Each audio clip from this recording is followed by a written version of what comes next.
times in which we live are without doubt of prophetic significance. Most of our regular viewers, subscribers, accept that.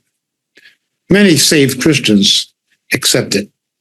They may have various perspectives about certain things, but there's a general consensus among people who would watch this or watch RTN or anything of that nature that the constellation of world events in the Middle East, in Europe, and globally are of prophetic significance and are setting the stage for the return of Christ.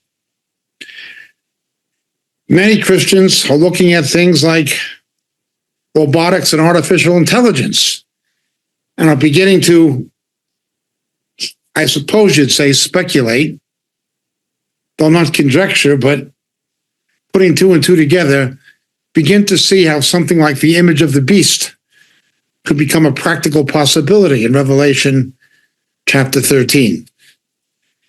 They're looking at a lot of things like this. But we know before Christ comes, Antichrist will come. Let no one tell you differently. Most pre-trib people deny this. They're absolutely wrong. Let he who has wisdom count the number of the beast. We will know who the Antichrist is before Jesus comes in the plainest reading in Greek or English of 2 Thessalonians chapter 2. We've talked about these things many times. What I want to do now is look at the general trend that's happening in the Western world, particularly America and Britain, Canada, Australia, New Zealand, Ireland, the English-speaking world, but it also applies to nations on the continent and elsewhere. What is happening politically, and how do we gauge it biblically? Now, there are different aspects. There's a religious aspect, there is an economic aspect, and there's a political aspect. And all three come into play in the book of Revelation and in the book of Daniel. What I'd like to look at now is the political aspect and understand how the events of the first century are replayed before Jesus comes. What the early church was up against, what the apostles were up against in the Greco-Roman world, how that comes back. Now, we did a Bible study tour of Rome, and we filmed on location many things, and we have other teachings explaining this. We once did a conference in England where we addressed this issue. In the Roman Empire, bisexuality, homosexuality, lesbianism were accepted as sexually normative. And violence was just seen as entertainment. And entertainment was a means to divert people's attention from their socioeconomic plight. Instability in government, one crisis after another. That kind of environment of the Greco-Roman world, particularly the Roman Empire, and the Epistle to the Hebrews has a lot to do with this, is replayed, recapitulated before Christ comes. Central to this will be the events that happened in the first century concerning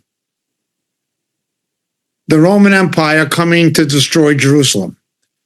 What happened with the destruction of the first temple as predicted by Daniel and by Jesus, and certain other things. This is a huge subject in itself. I just want to give a basic overview, maybe even a kind of outline, just to make sure that our people, our viewers, our subscribers, are aware of these things, broadly speaking, and see the paradigm. They see the template. Now, of course, many of these issues are addressed in my books like Carpazzo and Shadows of the Beast and the Dilemma of Laodicea. But now we're looking specifically at what happened and what is happening with government. For many years, for more than a decade, well over a decade, I and Moriel, and I'm not saying that there aren't others, I'm just speaking for myself and for Moriel, we have warned that democracy is disappearing. That because faith in God and the abandonment of the Judeo-Christian principles upon which the parliamentary democracy of Great Britain and the presidential democracy of the United States, a constitutional republic, are being abandoned. The biblical foundations of the society, when the foundations are destroyed, what can the righteous do? The biblical principles concerning the documentation upon which the nation is constituted and predicated. Anyone with a fifth grade education can read, "We hold these truths to be self-evident, that all men are created equal and are endowed by their Creator with certain inalienable rights." Okay? The foundation of American democracy and British, but we're speaking now about American constitutionally. Britain has a constitutional monarchy. America has a constitutional republic. Is that rights come from God. When a society becomes godless and turns away from faith in God, rights no longer come from God. Rights come from government.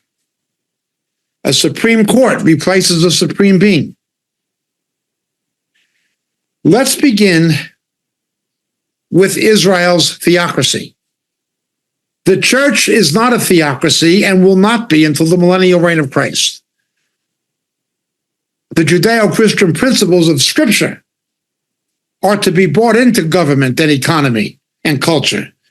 The church is called to be salt and light, much as Israel was called to be a light to the nations, and still is.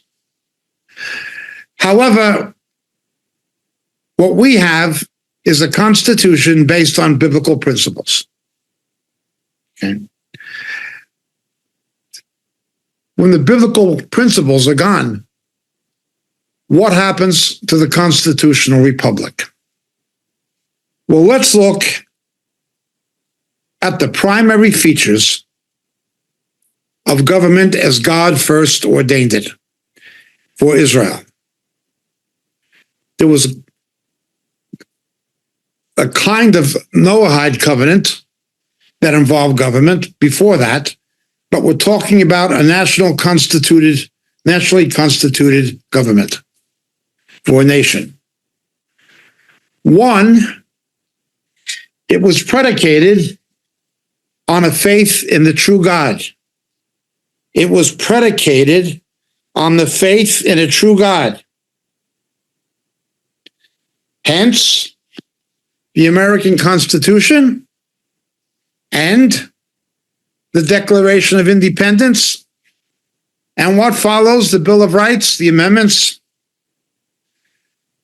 are predicated on this biblical model of faith in the one true God, the God of Abraham, Isaac, and Jacob.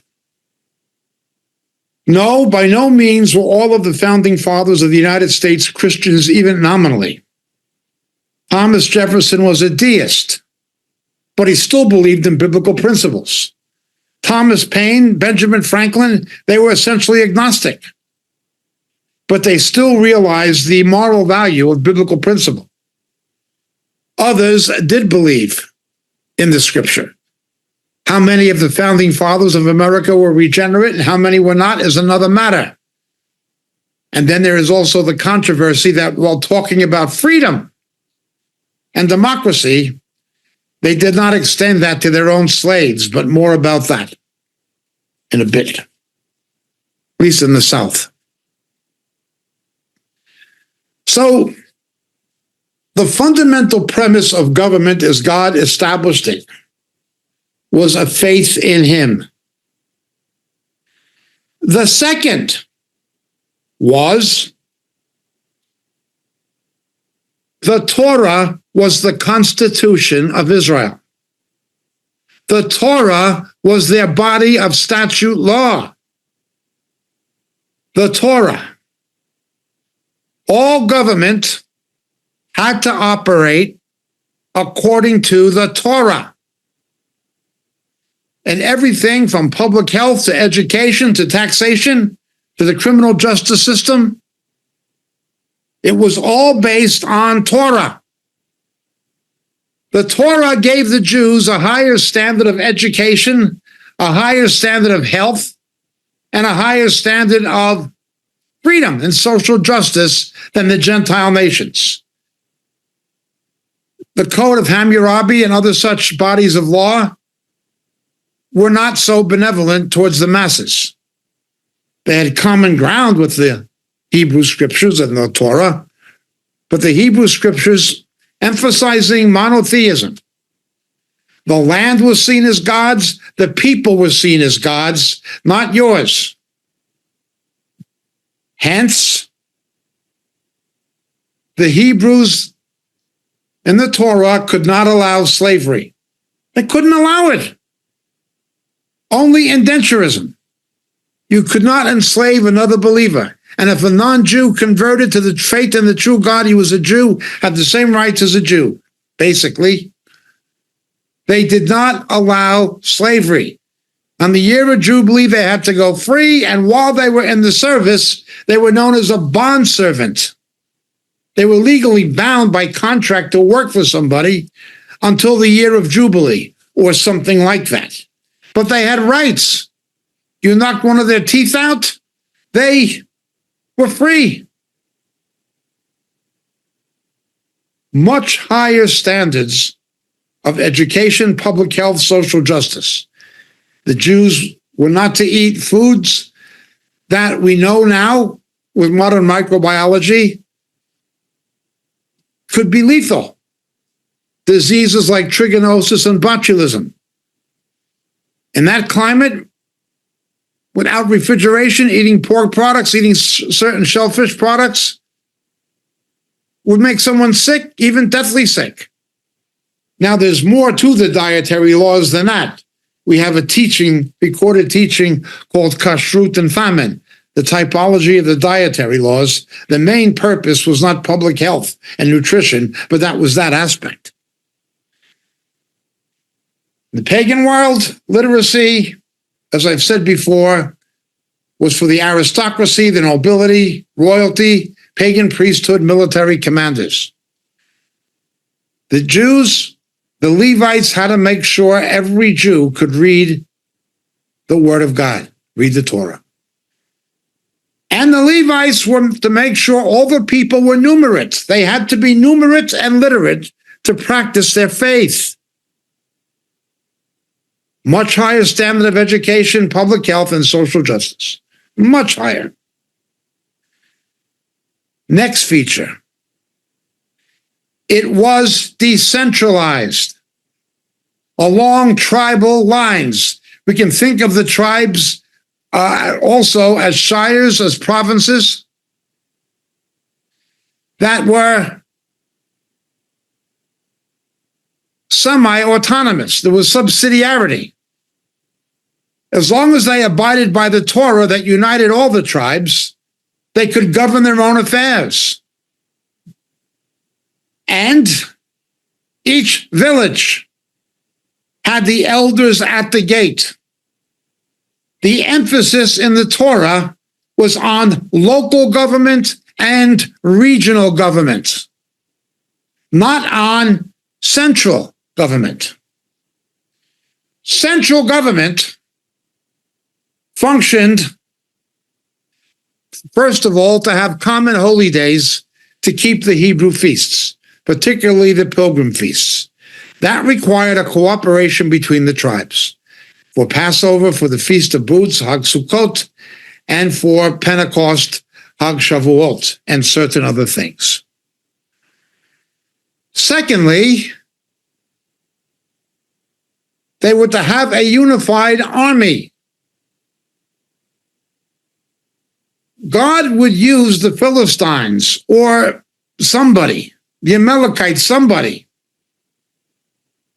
and allow them to prevail in war, invading the Jews. When the Jews deviated from the Torah, God would use an enemy nation to bring them to repentance. But when they came together in confederation for a war, God would raise up a temporary military leader. This leader was called a shofat, a judge, a judge. Samson was a judge. Gideon was a judge. And Deborah was a judge. Only with Deborah, when God used a woman, her head was covered by Barak. She wore the trousers, he wore the skirt, but God would not circumvent male authority, even when a woman was in power. Leadership was always male. We see the same thing in the book of Esther with Mordecai. And we see it in the New Testament with Julius and her husband. But now let's understand there'd be a judge during a time of war. Then, what else we saw, in addition to these things, there was to be no monarch. It was a sin when the nation said, give us a king, give us a king. God warned them and they got Saul. The liturgical introduction, or the preface, the liturgical preface to most Hebrew prayers is Baruch atah Adonai, blessed are you, Lord God, Eloheinu, our God, Melech haolam, King of the universe. God was to be their king. The coming Messiah was to be their king, the King of the Jews, Jesus, Yeshua. They were not to have an autocrat. God did not want autocracy. So, the Torah was applied by the Levites. They were medical inspectors, they were jurists, they were educators, as well as clergy. That's what they were. And in a war, God would get a judge as a temporary leader. It was not to be a permanent office. It was not to be a king. They demanded one against God's warning in the days of the prophet Samuel. Government was to be decentralized. Decentralized. Anything that could be done on a local level would be done on a local level. The elders at the gate deciding disputes on the basis of Torah. Anything that could be done on a tribal level, regional level, would be done on a tribal level. Only things like war that had to be done on a national level would be. The local governments, the regional governments were strong. The central government was not strong. No slavery. Fair taxation. Everybody paid the same rate. Everybody. Now, a wealthy person would give more, his 10% or tithe or whatever would be more than a person with a small farm or whatever, but it was the same. There was no, there was a flat tax, a flat income tax. And there were certain taxes paid by the clergy from what the people gave them for the upkeep of the temple and the worship. And in addition to that, there was a provision for the poor, not harvesting the corners of the field. Jesus said the poor would always be with you. You'd have poor people, but not impoverished people. You'd have poor people, but you wouldn't have hungry people. We see this in the book of Ruth, where she was gleaning in the corners of the fields, and Boaz says, no, come and glean with my bondservants. So that was the idea of the government God wanted. He didn't want a monarch or an autocrat. He didn't want a big, powerful central government. Only in times of war was there anything resembling an autocracy, and it was to be temporary.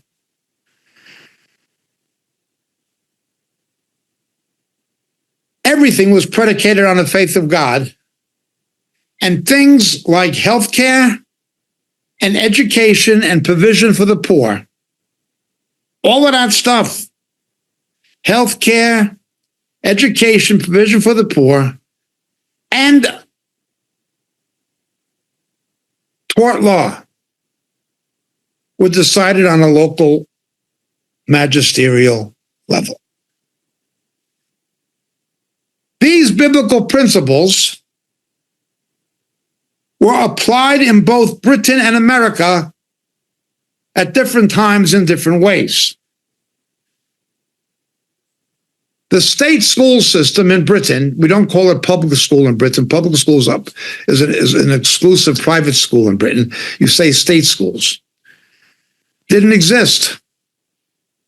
Literacy of the working classes was massive. In the Wesleyan revivals of the Methodists, the church initiated education for everybody. Workers' rights. The church, the Methodists, initiated trade unions based on the biblical concept of social and economic justice. Yeah. Something else that happened in the Bible, you could not become disenfranchised of your inheritance. Inheritance was important. It was called the Yerusha. The land was the Lord's. And going back to the apportionment of Joshua to the tribes and then to the families, if you lost your land through debt, the person who you had to forfeit it to could only keep it temporarily, use it agriculturally to regain what you owed them. But in the year of Jubilee, it had to be repatriated to you. There was no mortgage foreclosures. There was no hunger. There was no illiteracy. There was no failed schools. There was no bureaucratically run health system that didn't work. And there was no corrupt judiciary, as long as they kept the Torah. And they would keep the Torah as long as they had faith in God.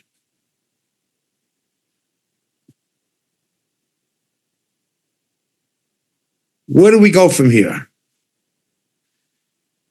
Let's look at the first attempts to bring about a democracy in the English-speaking or the Western world. This was the Magna Carta, about a half-hour drive from where I'm presently seated, at Runnymede. The nobles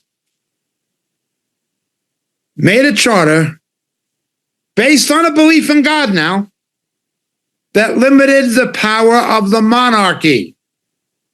It was the beginning of what became known as constitutional monarchy.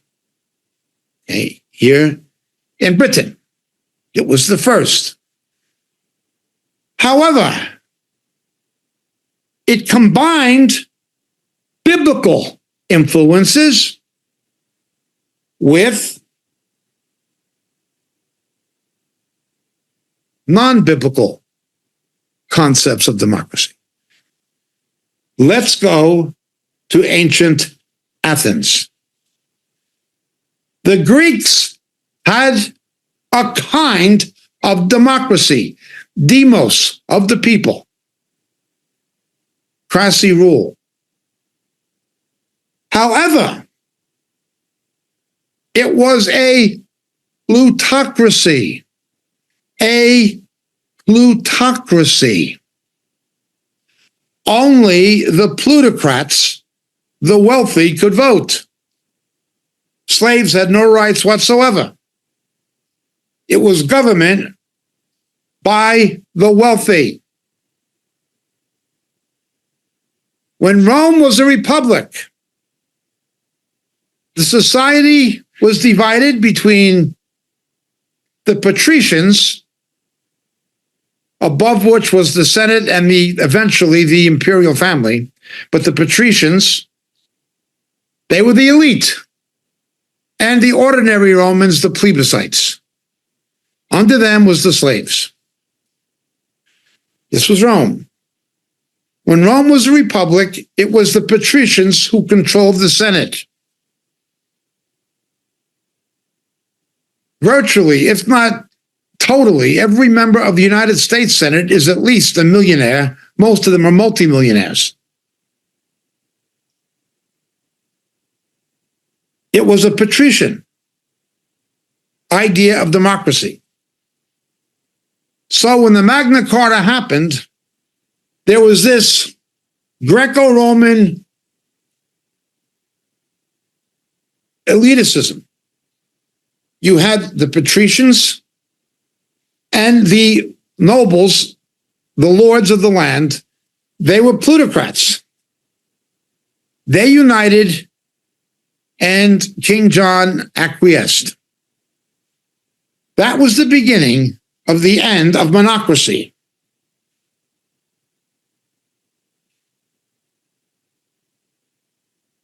Royal monocracy in Britain. It was the beginning of the end. Now, of course, this would be played out in the English Civil War between the Puritan Roundheads and the Cavaliers who supported King Charles in the English Civil War. It took a long time for parliamentary democracy to evolve, and it was a series of very bloody conflicts. And it even went on beyond that into the 20th century. Queen Victoria wielded tremendous political influence with Prince Albert in her day. It went on. Irish republicanism, the French Revolution, Vive la République, and the American Revolution were against this. They wanted to be a republic. They wanted to go back to a more biblical model where you had a constitution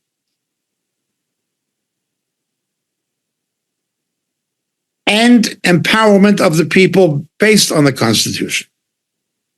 Viva la République. Irish Republican, Sinn Féin. United States was to be a constitutional republic. In this sense, this model of democracy has always been in some conflict with plain democracy. How so? A constitutional republic, a republicanism, says the Constitution is to us what the Torah was to Israel. You couldn't violate it. Not a jot or tittle would pass away, Jesus said. Not talking about being under the law, but it won't pass away. It can only be fulfilled by the Messiah. Government was to be local, regional, and only when necessary, national. Cromwell declined to be a monarch. He wanted to be the Lord Protector. And he puts that outside of the parliament in Latin, Pater Noster quies in Caelius. It's still there. Our Father who art in heaven, from the Vulgate. Predicated on belief in the God of the Bible, predicated on biblical principles. But in America, that goes further. It becomes a republic. Not a chaotic republic like in France that ended in a dictatorship following the chaos. And not Irish republicanism, where De Valera gave control of Irish culture, education, and to a degree politics over to the Vatican. It was not that kind of republic. Even people like Jefferson said the government should print Bibles and give it to American Indians and teach them to read it. He understood the principles. He understood decentralization when he wrote the Declaration of Independence, as did James Madison, who drafted the Constitution. They said that we have to enslave the government. If the people do not enslave the government will enslave the people. The means by which the government is enslaved by the people is one, the Constitution, the American equivalent of the Torah, predicated on faith and belief in the same God. You read these documents.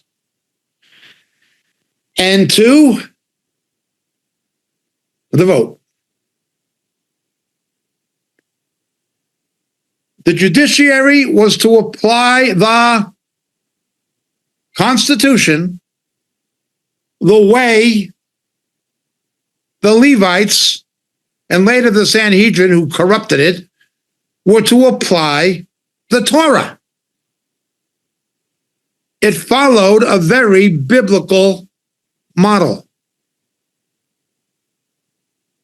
Endowed by their creator. It was theistic.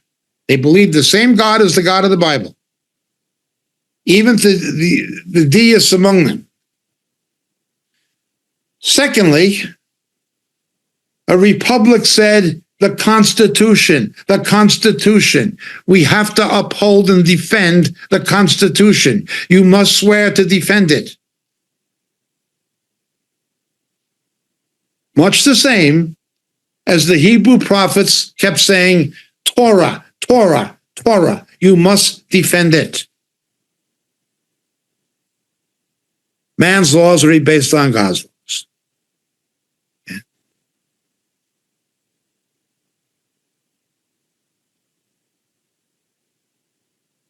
Put these things to one side for one moment, or a few moments. Let's go back to see what happened in the period before the first coming of Christ, the period during the lifetime of Christ on earth, and the period immediately following it. The main global power in the Mediterranean for a season was Carthage. The people of North Africa were Indo-Europeans. They were not Arabs as they are today. That came later, the Arab invasions. The land was invaded and people were forced to convert to Islam. They were the Berbers. Many of them were martyrs. But before that, there were the Carthaginians. Sicily, just south of Italy, was not part of Italy or Rome. The Romans conquered the Etruscans, like Tuscany, up by Florence and that. And they made Rome a city-state like the Greek polis is, only a bigger one. The boot, essentially. Okay.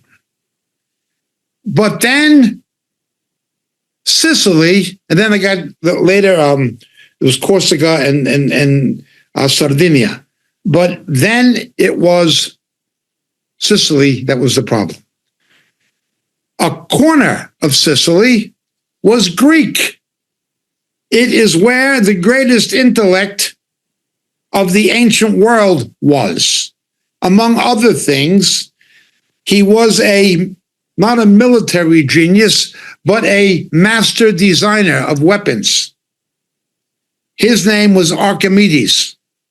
A small number of Greeks were able to put up quite a fight against the Romans because of the superior weapons, in part, provided by Archimedes. But that was only a small corner. I think like around what's today called Syracuse in Sicily. The rest of Sicily was divided between Carthage and Rome. This resulted in something called the Punic Wars. Rome won, and the main strategic power in the Mediterranean went from Carthage to Rome. Cato the Elder, and in the Senate they said, Carthago delenda est, Carthage is destroyed. Could also be inferred Carthage must be destroyed. They completely obliterated it. Completely. They were into Romulus and Rome, the twins in Rome in these legends. Carthage had to go. During times of war, Rome was a republic. It was democratic, but it was a republic. Again, you had the plebiscites and the patricians. It was an aristocratic republic, similar to the plutocracy of Athens, not like the equality of law in the Torah, equal justice under the law that God wanted. Remember, in the New Testament, Paul says in 1 Corinthians 6, in terms of civil litigation and tort, Christians should not take each other to court. Now, criminal matters are something different, but in what we would call tort law, civil litigation, the Levites decided those things. Well, the church should decide those things. Believers, saved believers, should not be litigating against each other. Now, this is not talking about not reporting a crime. That's something different, according to Romans. But Rome was a republic, howbeit an aristocratic republic, an aristocracy, and patricians. Had an elite. There were, with somebody called Spartacus, who armed the slaves in an uprising. This had a tremendous effect on Rome and created a fear of it happening again. Although Spartacus was eventually defeated, it created a political left. A political left, which appealed to slaves and freed slaves. They had a political left. Okay. The Roman Senate would, for a one-year term, have 2 people called consuls. They would function as a kind of president of the Senate, the speaker, and a kind of prime minister. They were there for about a year. They couldn't have consecutive terms. They limited terms. And this went on for a while. But after the Punic Wars, certain things began to change. Rome began to conquer other places. Now, instead of a consul, or in addition to a consul, during times of war or national crisis, the Romans, the Senate, would elect a dictator. A dictator. But it was not a dictator for life, like Hitler wanted to be, or Stalin, or Mao, or Victor Chavez. It was not that kind of a dictator. It was like almost a judge in the history of Israel, a temporary military strongman who had these emergency powers in a war. Once the war was over, the dictator would step out of office, the office would be abolished, and the consuls and the Senate would take over again completely. The most famous and reputable of the consuls was somebody called Cincinnatus. City in Ohio was named after him. This is in 458 BC. Did his job, stepped down, was a consul, war, did what he had to do, and he gave it up. Okay.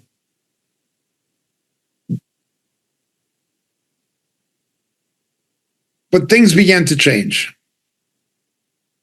Carthage was no longer the main power. Who's going to be it? Who's going to keep a peace for the known world that's going to benefit us and keep stability for other people who trade with us, who are in our economic and political orbit? You're always going to have this. There was the Spanish Main. Then after Francis Drake, I believe that was God's judgment on Spain because of the Spanish Inquisition, Britannia ruled the waves. There was a period of history called Pax Britannica. After the Second World War, it became Pax being a Latin word for peace, Pax Vobiscum, peace be with you. Pax Britannica was replaced by Pax Americana. Still goes on. When Britannia ruled the waves, taking over from the Spanish Main, it was Britain who kept the sea lanes open for trade, the merchant navies.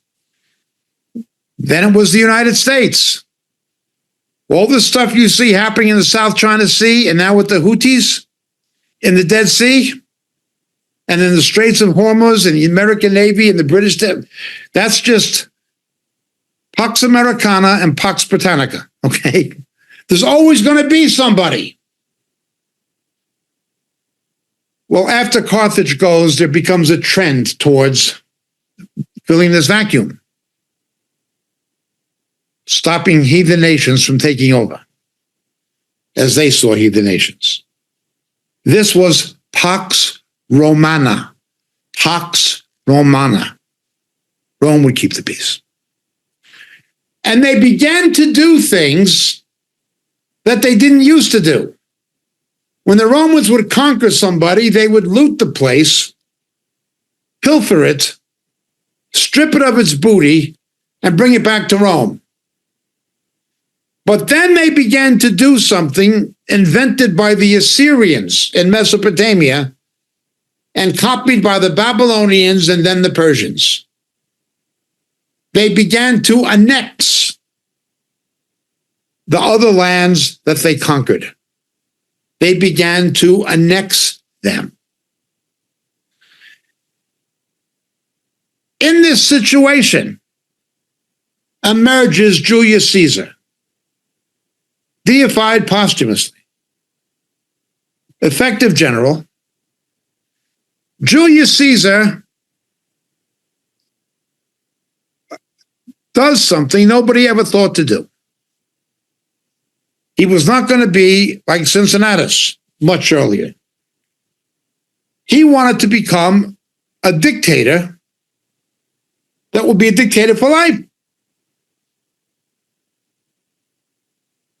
He crossed a river called the Rubicon. I've crossed the river. It's a colloquialism in the English language, of course. It means you've reached the point of no turning back. You've crossed the Rubicon. He takes over Rome and he comes into a triumvirate, first triumvirate, with two colleagues. One is the general Pompey and the other is Croesus. Persia remained a viable threat, only they were called the Parthians. They were a threat to the Roman Empire in the east. Croesus was killed fighting the Persians. He was extremely wealthy, and his family were wealthy, and he was the major financial backer of Caesar. This is where it was not only military power, but money, funding, political campaigns.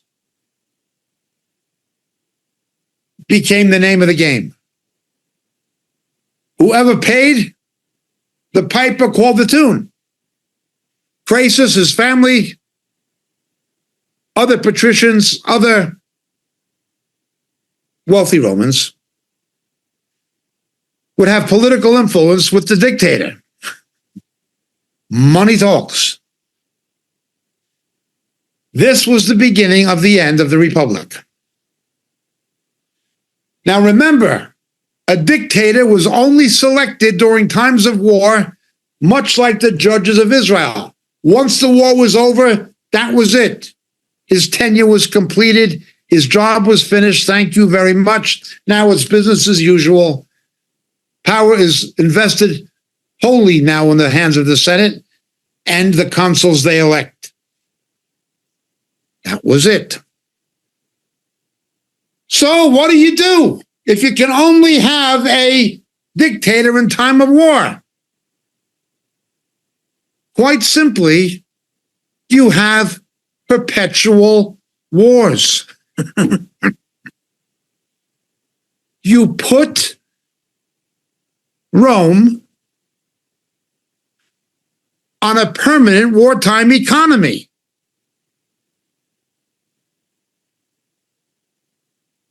I'm not a conspiracy theorist. I'm just looking at what happened. At the end of the Second World War, when the United States had atomic weapons, when Russia was in ruins, Britain was in ruins, the United States was untouched by the war. Continental USA was untouched. And it was an industrial power like the world had never seen, with a growing population. And it had nuclear weapons. The United States could have easily stopped the Soviets from occupying East Germany, Poland, Hungary, Czechoslovakia, Bulgaria. Easily. Get out or we'll nuke you. Stalin builds the Iron Curtain. Harry Truman gives him the iron. People like Churchill and the American General Patton were trying to warn what Stalin was. It didn't matter to Harry. Possibly not even to FDR. Truman stood there and he allowed Stalin to violate the terms of the Yalta Agreement. He built the Soviet Empire and he moved it west with the Warsaw Pact, as it became. The West became NATO. A Cold War. The Great Depression in Europe was just a depression, like Weimar Germany and things like that. In the United States, the policies of Roosevelt, the New Deal, took a depression that would have ended in 3 or 4 years and made it last 10 years. And then, it was preparation for war. They had CC camps and WPA projects. They were getting the youth ready for the war through the CC camps and the WA projects, the arming, the industrializing for war. They knew it was coming. Roosevelt gets the country out of the depression by Keynesian economics, by government spending, especially spending it on the war. How do you end the depression that you made last 10 years instead of 3 years? You have a war. This is what happened. Nothing would have stopped the United States in 1945, May of 1945. Nothing. It was the strongest power the world had ever seen, and they were the only ones with nuclear weapons. The only ones who were going to get them soon would have been France and Britain, but they let Stalin get it. Same thing happens with the bamboo curtain, not just the Iron Curtain. Stalin builds the Iron Curtain, Harry Truman gives him the iron. Mao builds the bamboo curtain, Harry Truman gives him the bamboo. The same as Churchill and Patton tried to warn Truman about Europe. MacArthur tried to warn Truman about Mao. You need a war. You got to keep the Keynesian economy going. Now, Keynes himself said in the long run, we're all dead. He understood the effects of inflation and deficitism in the long term. It's like somebody living off their credit card. Sooner or later, you max out. You keep printing money, quantitative easing, call it what you want. Sooner or later, there's a day of reckoning. So there's a wartime economy since 1938. They have to go from one war to another.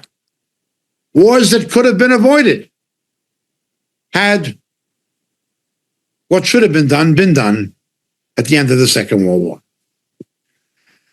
Instead, you had Vietnam, and the Russians in Afghanistan, and Sandinistas in Central America, and all of these things to keep the war going. This empowers government. Rahm Emanuel, never let a crisis go to waste. Well, a dictator has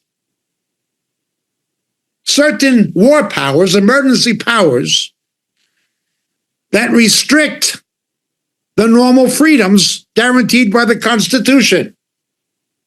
After September 11th, do you ban Islamic immigration and kick out radical Muslims from the United States and take away their green cards and find out which ones believe in Sharia and made immigration to the United States on false pretenses, or do anything like that? Or Mr. Trump actually wanted to do that.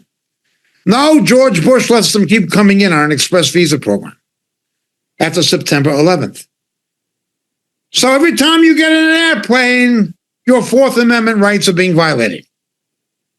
You're being searched without a warrant. It's a War Powers Act. Who's going to argue? Terror.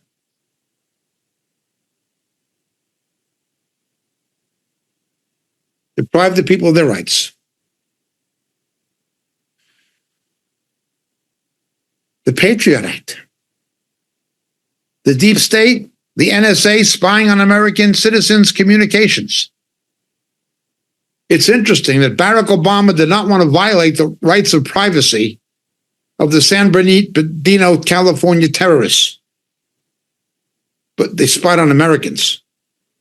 This was the corruption of the American government.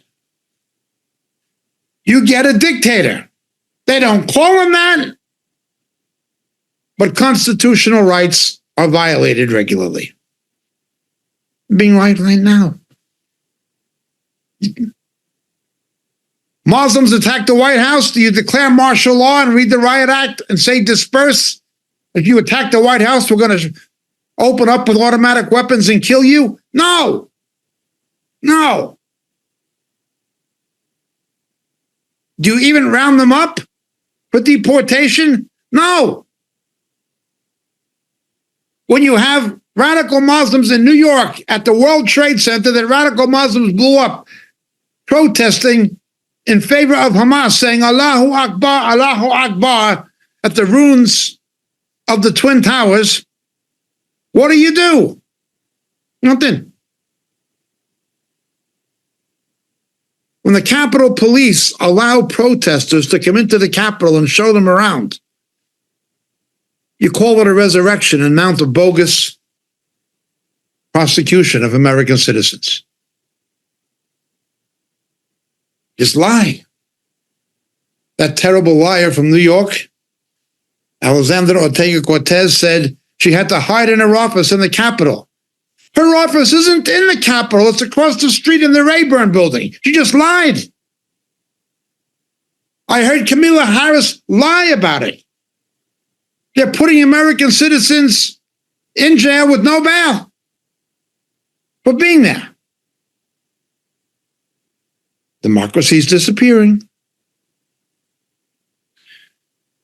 Oh, well.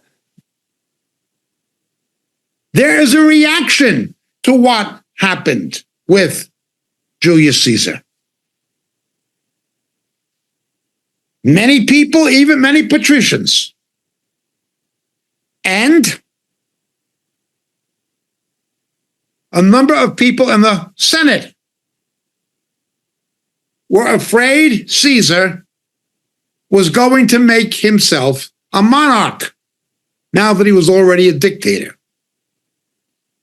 At the same time, his colleague in the triumvirate, Pompey, goes to Jerusalem, makes a treaty with the Jews, and enters the Holy of Holies, a major type of the Antichrist.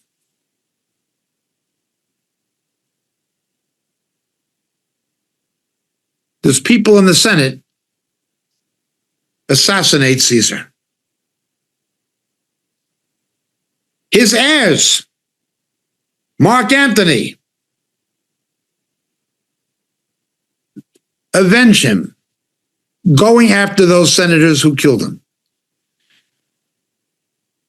He assaulted the Republic. He assaulted the democracy. He was killed. But those who killed him to protect the democracy were hunted down and killed by Mark Antony, who was later called Octavian at the battle of, when he fought Octavian at the battle of Actium.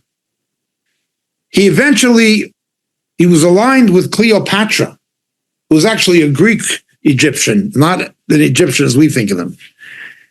And he was defeated at the Battle of Actium when he fell out with Octavian.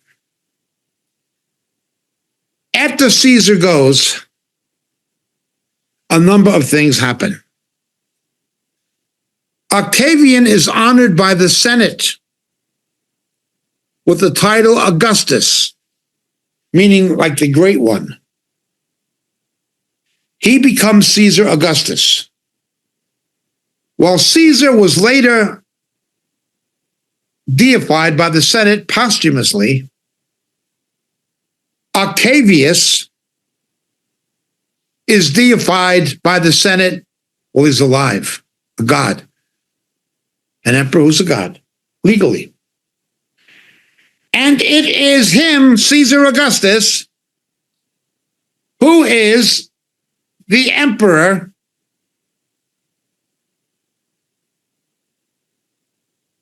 when Jesus was born. What Caesar wanted to achieve, Caesar Augustus did. He became an emperor. Rome became an empire. In parts of Germany, France, which was Gaul, Iberia, all the way up to Britain eventually. They had most of the Mediterranean was a Roman lake. And they got Israel. They swallowed the Greek culture. Rome conquered Greece strategically. Greece conquered Rome culturally and intellectually. Caesar Augustus tries to make Rome the new Athens. They adopt the religions, everything. They get this stuff from the Peloponnese and from Corinth, and the gladiators originally came from Greece, all these things. It was simply a Latinization of the Greek culture. Now you had an empire. People began to mourn the loss of the Republic. The two most famous authors who wrote about it, of course, were Seneca, who wrote De Clementia, clemency, and Cicero, who wrote the Republic. They longed for it to come back. Well, a big mess happens after Caesar. The next emperor of significance. Now Christ is born. becomes Tiberius. Caesar Augustus was emperor when Jesus was born. And if you read Luke's gospel, as we've put in our teaching tapes on the Nativity, he tried to number the people with the census to gain economic control of the known world, which was mainly the Roman Empire. The Antichrist will do the same, only it'll be the mark of the beast. But what Caesar Augustus did, a deified Roman emperor, assigning a number to the people. When Jesus died, the emperor was Tiberius. This guy was hopeless. He must have been a friend of Epstein. He had an island near Rhodos. It was a sex resort. Any kind of perverted sex you want, and he goes there for years. This is around 14 CE. For years. Hopeless. The people become more and more desperate to go back to the way it used to be. You get the birth of populism. Populism. Nero comes along. He commits matricide, he kills his mother. The guy is weird. It is probably he who had Rome burned. But two major things happened during his reign that are important for Christians to understand. One, the Jewish revolt that culminated in 70 AD with the destruction of the temple commenced during his reign. Okay.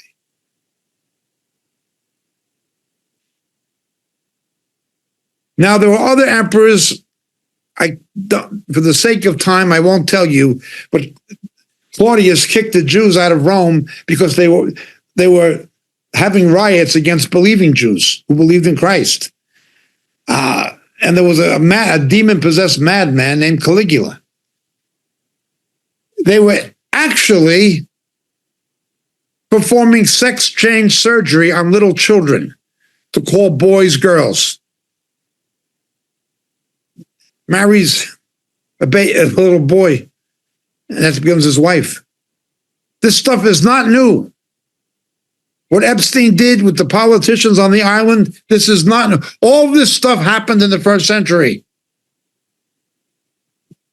We have to read the Epistle to Romans with this in mind, in part. To understand what Romans means for now, we have to understand what it meant for the time it was written under the inspiration of the Holy Spirit. So, the Jewish revolt happens under Nero, but Rome burns. He blames the Christians. The church had grown a lot among both the Jewish diaspora and then the ordinary Romans. And the gospel flourished. It first flourished among the Greeks because there were monotheistic Greeks called God-fearers.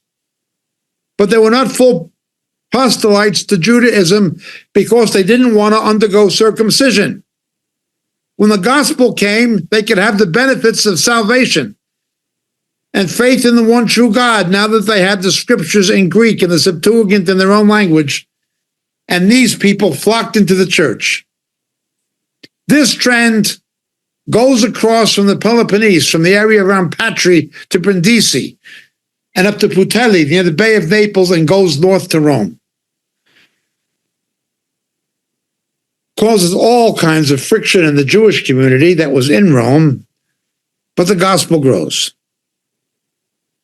When the fire happens, a major section of Rome is burned. There are different theories about who did it, but most agree Nero did it himself, and there are different theories as to why.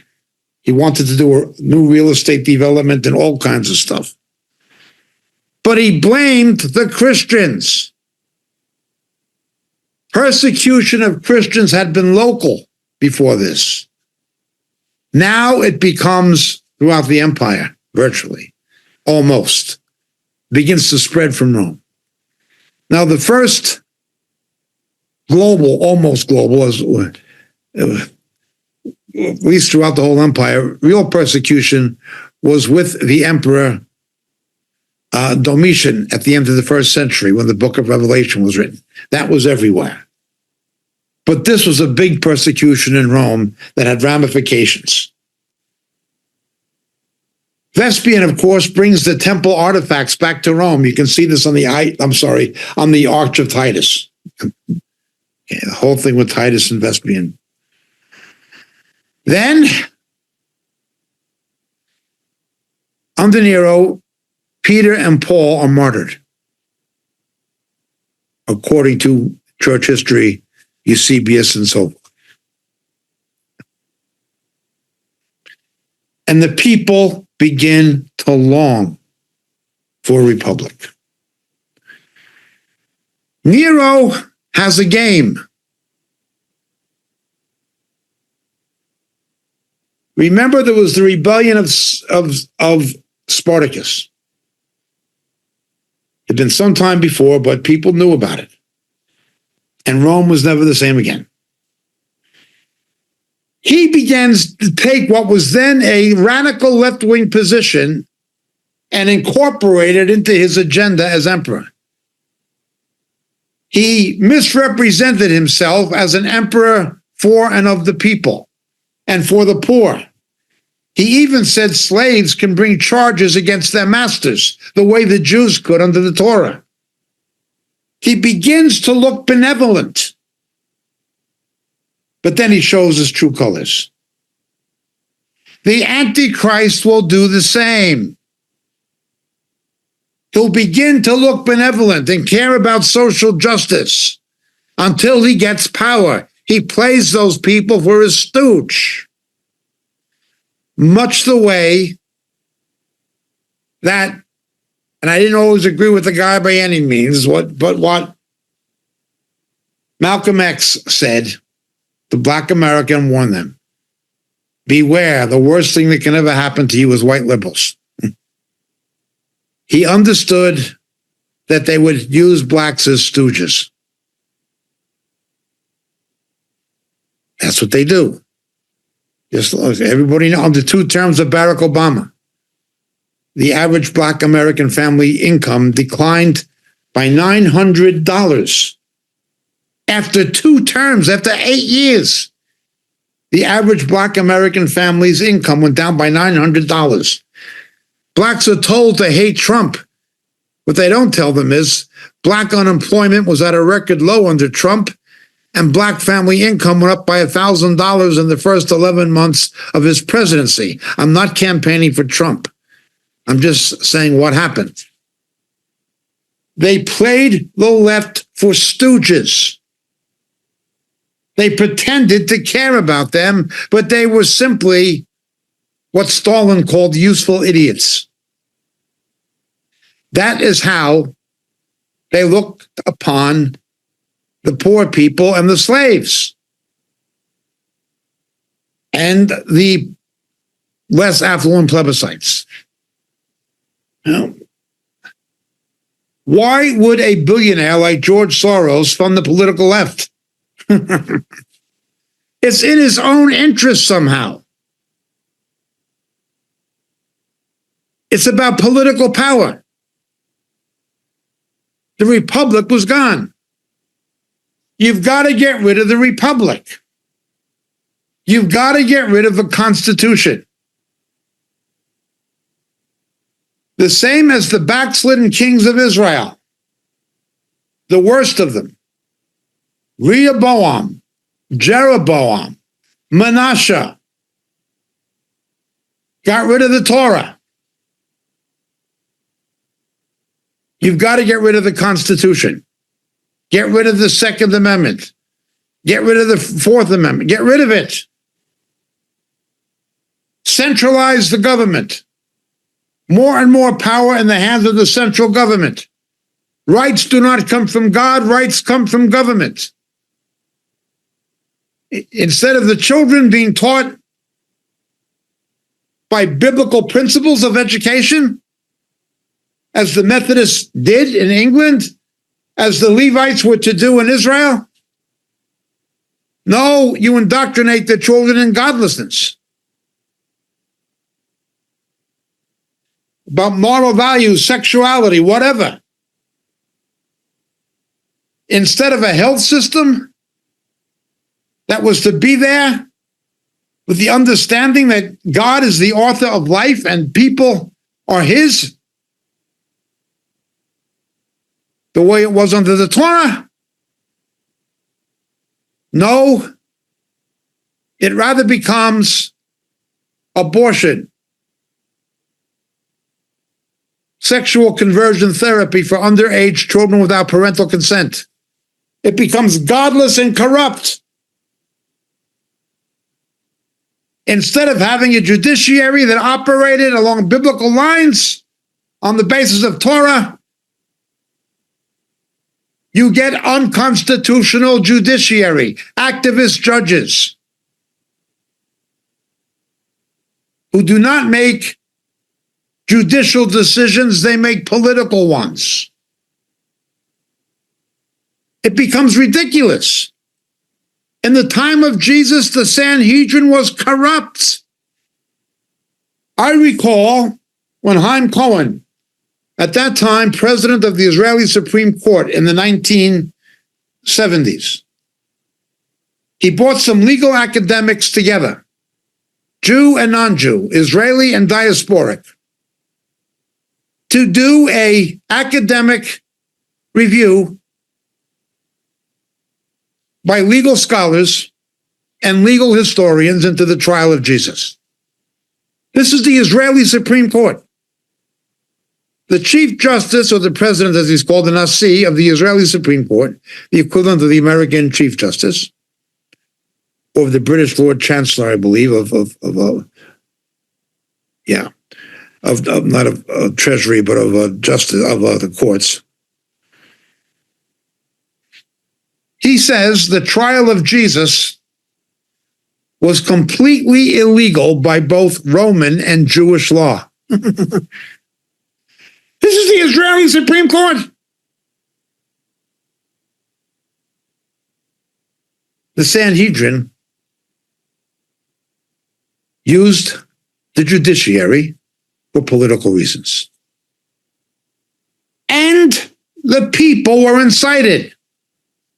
Demos, crucify him, crucify him. Have riots, have protests. The people wanted social upheaval. They're doing it now in support of Hamas. They'll do it in support of homosexuality. They'll do it in support of abortion. They'll become increasingly militant and violent. The people want it. Demos. Instead of rights coming from God, they come from corrupt government. Instead of a model of democracy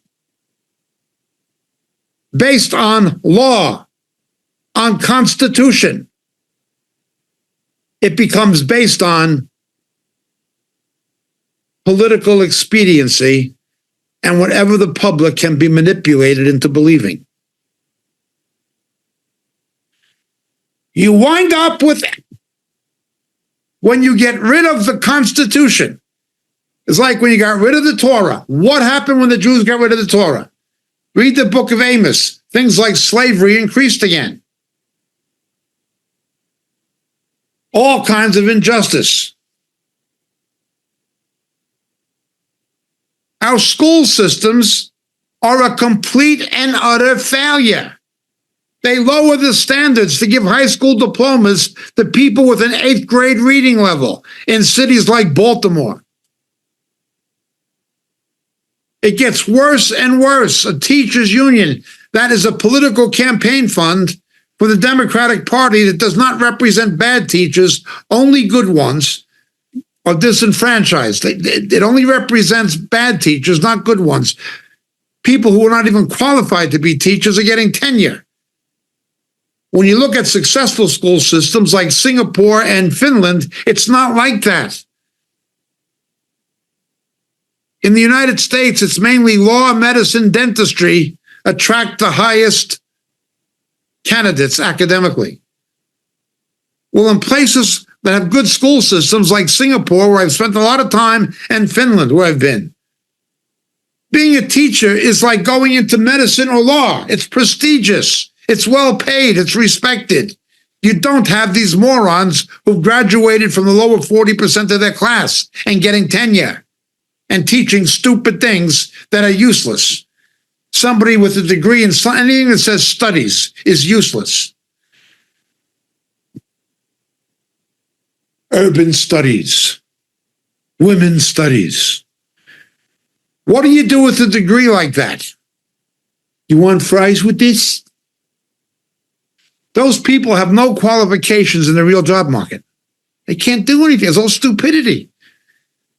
Of course, it works for the people who teach those things. It's a pyramid scheme, and they go into student debt to pay for it. It's completely crazy. Now, the school system was designed by the Methodists on biblical principles. Same as the Levites, following the Torah. You take God out of the equation in Israel, the Torah gets torn up and the society goes to hell. You take God out of the classroom, which they've done. Earl Warren, a Republican. You take God out of the maternity ward, which they've done. Earl Warren. Then it was Warren Burger, a Republican. You take God out of the courthouse, the Ten Commandments. Sandra Day O'Connor, another Republican. Doesn't matter, Democrat or Republican, they're all godless. You turn away from God, it doesn't matter who wins the election. The Constitution will go out the window the same as the Torah did for the same reason. The only kind of government of, by, and for the people. Remember, Abraham Lincoln was a Republican. Of, by, and for the people. He was a founder of the Republican Party. He was a constitutionalist.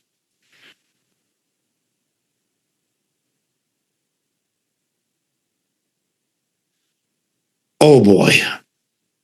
He was the father, of abolitionism. He said this is inconsistent with the word of God and it's inconsistent with our Constitution. The founding fathers did not correct this. We need to get rid of slavery. He was a constitutionalist.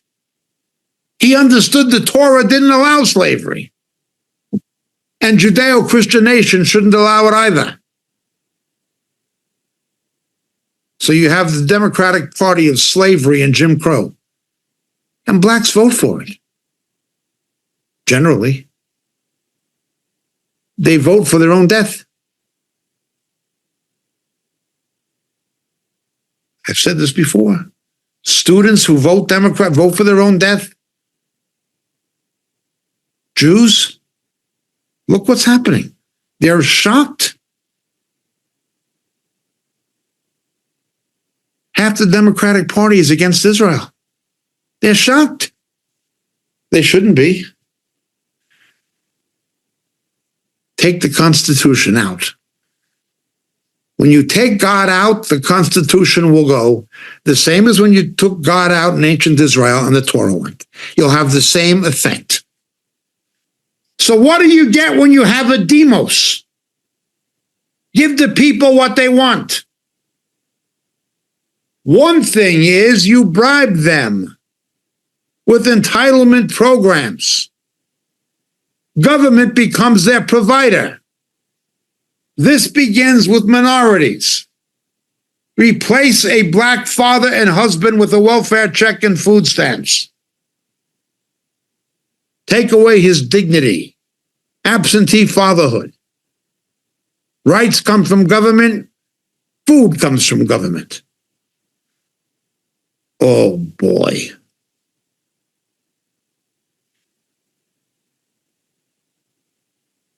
You look at what happened in France with the Estates General and the chaos that happened in the aftermath of the French Revolution. You got to print money to pay for these things. Inflation and unreasonably high taxation to pay for social programs that in the long term do nothing.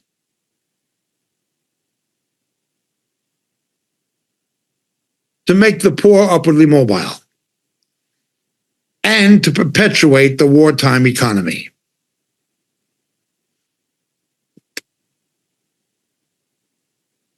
Common sense would have been hit Iran, hit Mecca at September 11th, and end it. They wouldn't do anything after that.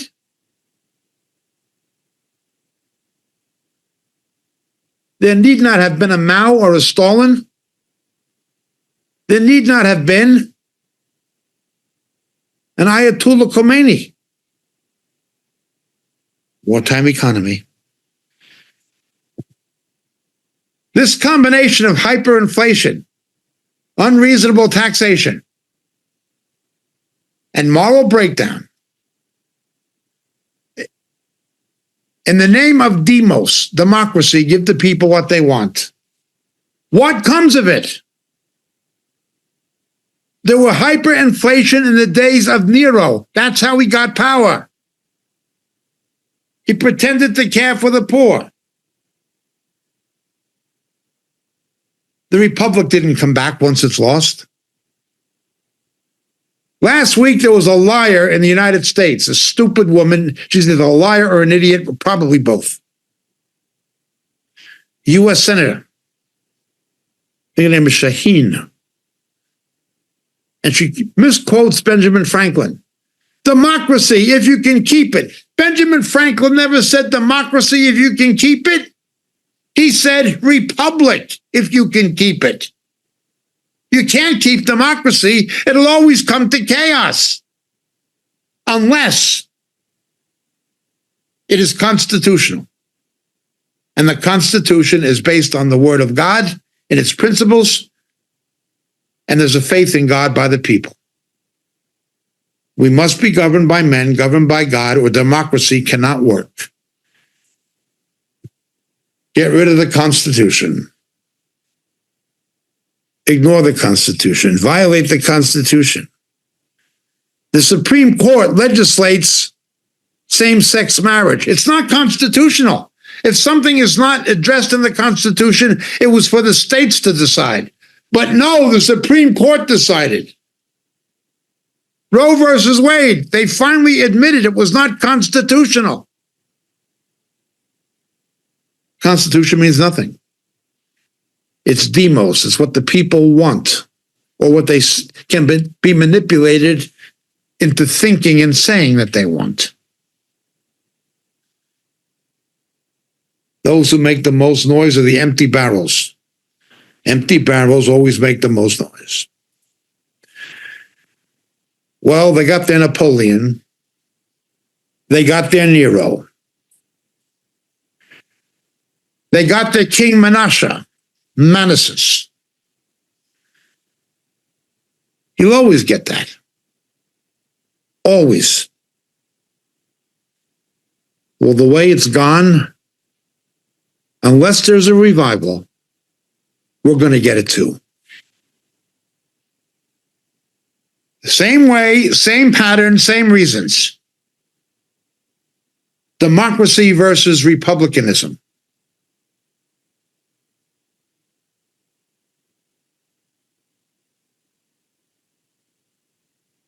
I'm not singing about the Republican Party. I'm singing about the principles. Constitutional government. Rule of law. Not a popularity contest. Suppose you played a chess game or a Monopoly game or a backgammon game. Whatever game you like, backgammon, chess, Monopoly, whatever game you like to play, and you keep changing the rules. You're going to have chaos. You're going to have approved cheating. Well, that's what they're doing. Israel did that.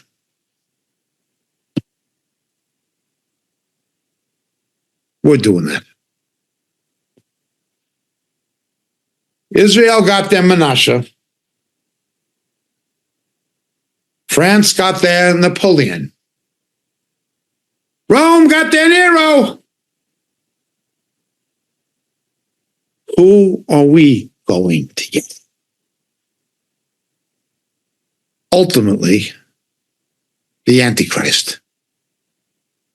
And it might not be too long in coming. We need to understand this. My name is James Jacob Prasch from Oriel Ministries,